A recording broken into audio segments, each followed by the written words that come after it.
Senhor presidente, senhoras vereadoras, senhores vereadores, público que nos assiste aqui na Câmara Municipal, pela TV Câmara, TV Prevê, que nos ouve pela Rádio Ouro Verde e Rádio Câmara. Eu vou abordar aqui hoje alguns assuntos relacionados à audiência presidida pela vereadora Chiara Ranieri, do qual eu não pude ter a oportunidade de comparecer em razão de outros compromissos, mas confesso que deveria ter adiado outro compromisso para vir aqui. Eu recebi todo o relatório de prestações de contas da Prefeitura Municipal do quadrimestre, do segundo quadrimestre e, logicamente, fazendo um comparativo com o primeiro quadrimestre de 2017. Depois falam que eu sou chato. A conta que mais chama atenção, a prestação de contas que mais chama atenção é da Coab. Por que da Coab? A Coab, pasmem os senhores, já acumulou esse ano 47 milhões de prejuízo. A receita da Coab foi 35 milhões. A despesa da Coab foi 82 milhões. E aí eu vejo, agora eu acabei de receber uma cópia da ata da Assembleia Geral Ordinária e Extraordinária, realizada no dia 29 de agosto de 2017, não havia nenhum representante do Executivo da Prefeitura Municipal, que é a maior acionista da companhia, na Assembleia. Aí foram apresentadas as contas relativo ao período, foram aprovadas por unanimidade. Será que esses conselheiros tiveram, assim, a oportunidade de ver como é que se aprova uma conta deficitária, não faz nenhum apontamento? Ou tem que esperar o Tribunal de Contas para fazer o apontamento? Eu não consigo entender uma empresa deficitária com 47 milhões em 8 meses. O que vai acontecer daqui a um tempo? E isso vai onerar significativamente a receita e o orçamento do nosso município. Mas não tenha dúvida disso. Mas eu não posso falar muito, senão o presidente passa mal. Porque ele sente-se mal quando eu falo a respeito. Pressão sobe, dá palpitação, mas não vou falar. Não sou eu quem vou ser o responsável por esse problema com o senhor. Mas eu não posso me omitir e deixar que isso aconteça. Nesse mesmo período, gastou-se com pessoal, mais os encargos, 12 milhões 246 mil. Se eu dividir por 8 meses, dá 1,5 milhão por mês. Se eu dividir por 100 funcionários, que agora é o que tem lá, dá uma média de R$15 mil cada funcionário mês. Esse é o custo de um funcionário da Coab, nesses 8 meses. Não sou eu que estou falando, é o relatório que foi mostrado.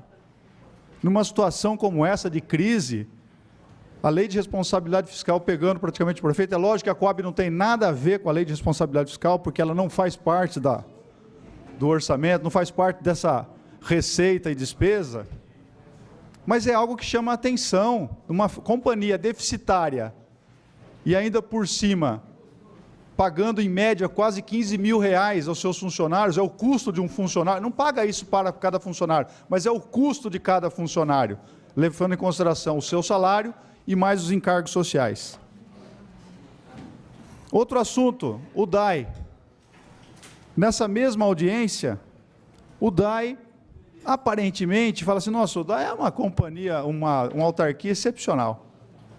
99 milhões de receita, 61 milhões de despesas. Então, nós temos um superávit aí de quase 38 milhões de reais. Só que aí tem algumas coisas que me chamam a atenção. Talvez o DAI hoje é a menina dos olhos do prefeito, porque é o DAI que dá o equilíbrio para as finanças no que diz respeito a pagamento de pessoal.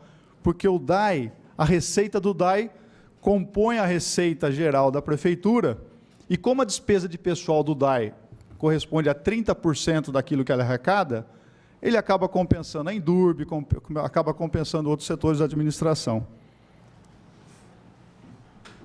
Hoje, mais uma coisa me chama a atenção no DAI. Eu fiz um questionamento nos termos do artigo 18 e ainda não recebi a resposta, no que diz respeito, isso porque uma funcionária do DAI me denunciou, fez uma denúncia dizendo o seguinte, sobre o gasto que é feito no DAI com alimentação.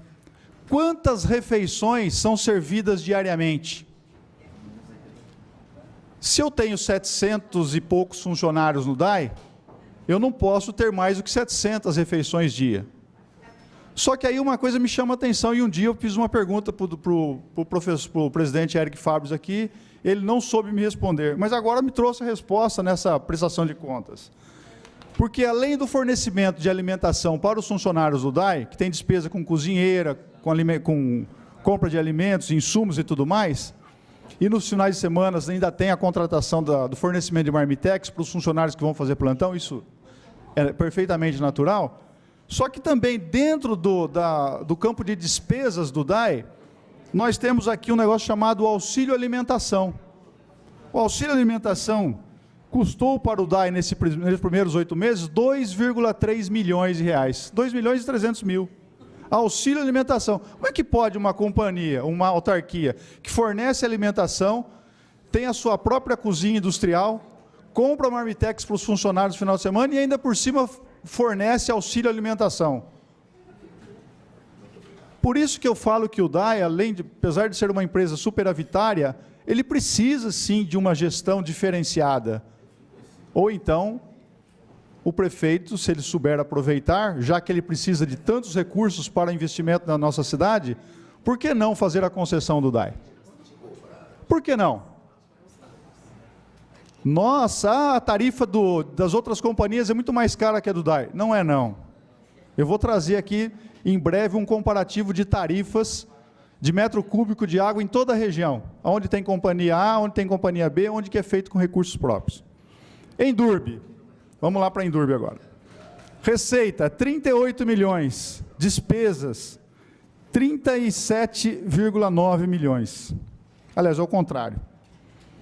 Déficit da Indurb no os 8 meses, 823 mil reais.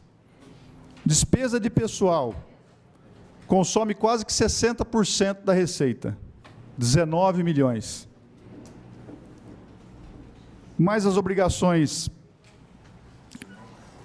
mais as outras obrigações, com diz respeito a obrigações patronais, 25 milhões no total. Então, eu tenho 65,2% a Indurb gasta com folha de pagamento de pessoal. Salário mais encargos.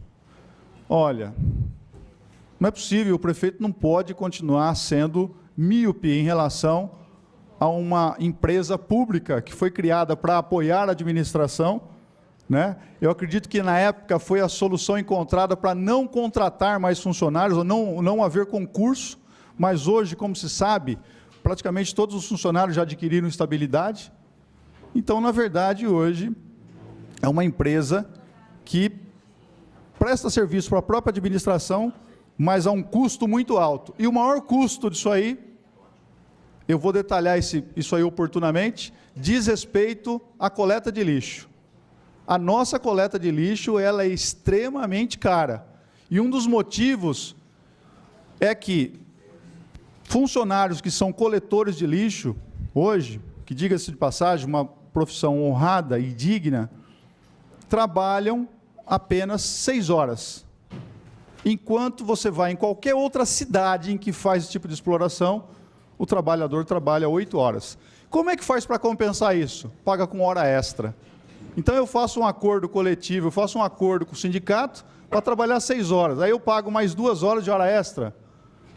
E a administração aceita isso de forma pacífica, sem qualquer tipo de problema? Eu não vejo, eu vejo que há necessidade de uma providência imediata. Meu último assunto aqui, antes que encerre meu tempo, é sobre o boletim de ocorrência social. O boletim de ocorrência social é uma matéria que eu estou exibindo aqui, que foi publicada no Jornal da Cidade.